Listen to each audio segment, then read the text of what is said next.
గురుగారు, కుంభరాశి వారికి ఎలా ఉంది? కుంభరాశి వారికి 2 గ్రహాలు యోగిస్తున్నాయి. దశమంలో చంద్రుడు, అష్టమంలో శుక్రుడు. ఏకాగ్రతతో పనులు మొదలు పెట్టాలి. మనోబలం సడలకుండా చూసుకోవాలి. పరిస్థితులకు తగ్గట్టుగా ప్రణాళికలు సిద్ధం చేసి అందుకు అనుగుణంగా కార్యాచరణని మార్చుకుంటూ ముందుకు సాగాలి. అదే క్రమంలో మేధోపరమైన సాధన అభివృద్ధిని సూచిస్తుంది. తెలివిగా వ్యవహరించండి. సమయానుకూలంగా నిర్ణయాలు తీసుకుంటే ఏ ఇబ్బంది రాదు. ఏ పని చేస్తున్నా సకాలంలో చేస్తున్నామా లేదా అనేది బాగా గమనించండి. పని ప్రారంభించిన తర్వాత మార్పులు చేర్పులు చేయొద్దు. అలా చేస్తే ఆటంకాలు ఏర్పడే అవకాశం ఉంది. ఓర్పుతో ఆలోచిస్తే పనులు పూర్తవుతాయి. నిరుత్సాహం చెందకుండా ఉత్సాహంగా సమాధానాలు ఇవ్వాలి.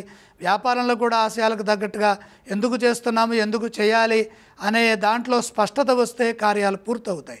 వ్యాపారంలో మంచి జరుగుతుంది.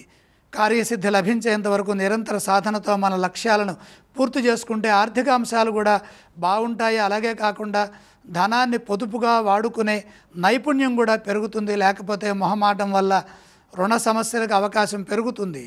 అపార్థాలకు తావు లేకుండా శాంతంగా వ్యవహరించండి. సున్నితంగా మాట్లాడండి. వీలైతే చిరునవ్వుతో మౌనంగా ముందుకు సాగటం మంచిది.